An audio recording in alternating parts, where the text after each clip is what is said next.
So in my Mario U gimmick video, I said this. If this video does good, I'll try to do Luigi U. And that video did good. So let's avoid gimmicks in Luigi U. If you're new to my gimmick series, pause to read the rules, and let's get started. Wallowing warning just required careful jumps and I was good. Crooked Cavern jumped us straight into the challenge. Luigi was no good. I tried, but I couldn't avoid the shifting jewels. Peachette allowed me to barely squeeze by, and after a few attempts, I cleared the level. Flame Gear Tower required me to avoid the gears. Neither Luigi nor Peachette worked. Rolling Yoshi Hill required a few tricky jumps, but it was pretty easy. Piranha Heights and Piranha Gardens were both easy, and Lemmy's Lights Out Castle had a couple of hard jumps, but it was also easy. Cheap Chomp Chase required me to swim fast, and I was good. A total of 7 out of 8 levels were possible. Spike's Tumbling Desert had the spikes notice me, so I couldn't beat it. Underground Rolls was easy, but Piranhas in the Dark was impossible. I gave it a few attempts, but nothing worked. Wind Up Tower was... actually, just watch. Yeah, no. These walls have eyes had an impossible end section. On stone spike conveyors, I just flew over everything. Spinning Sandstone eventually ended up being too long to clear, even with Peachette. And Morton's Lava Block Castle had too many lava blocks. Slippery Rope Ladder just required a few tricky jumps, and a total of 3 out of 9 levels were possible. Huckett Beach Resort had this tricky section, but other than that, the level was pretty easy. Urchin Reef Romp was pretty easy, and so was Shish Kebab Tower. Haunted Cargo Hold took a few attempts, but it was fine. Water Spout Sprint was glide over everything. The Great Geysers, glide over everything 2.0. Dragon Eel Depths was another annoying but possible level. Larry's Trigger Happy Castle was not possible since these things home in on me, and Beanstalk Jungle had nowhere to land, making it impossible. But 7 out of 9 levels were possible. Bruisers and Barrels, the Bruisers immediately home in. Cooligan Shrooms was just gliding over everything. Icicle Tower started out strong, but this section was not possible. Fire and Ice was pretty easy, and Weighty Water Wings was just more gliding. Ice Slide Expressway.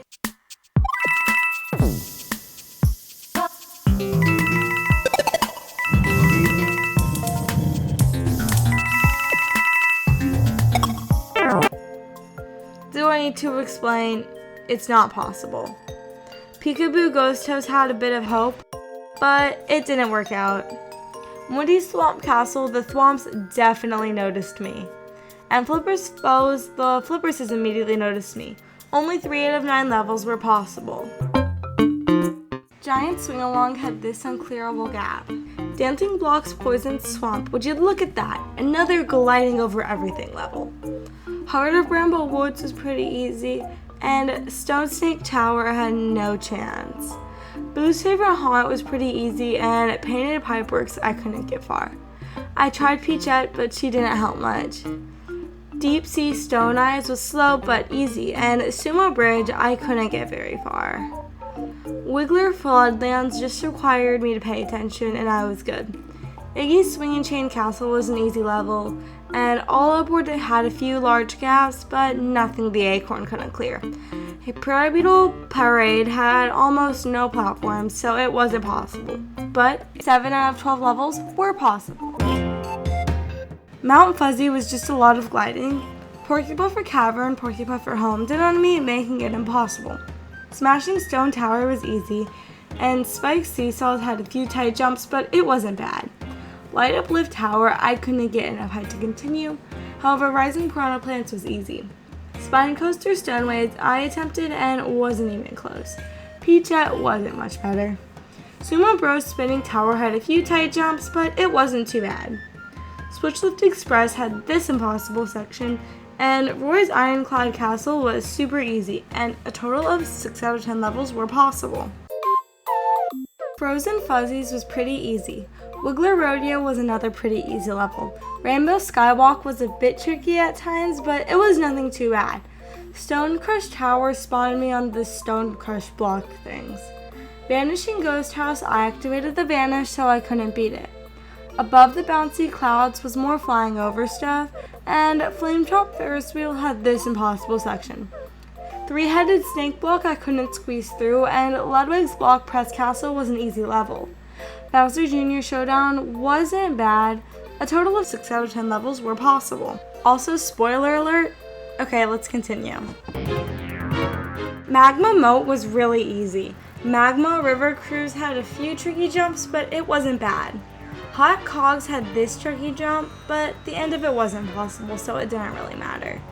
Firefall Rising was another easy level, and Current Event once again had some hard sections, but I eventually got it.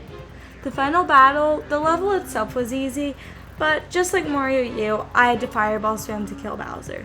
But I completed a total of 5 out of 6 levels. Spine Coaster Connections I couldn't glide far enough. P-Switch Peril had wall. Just wall.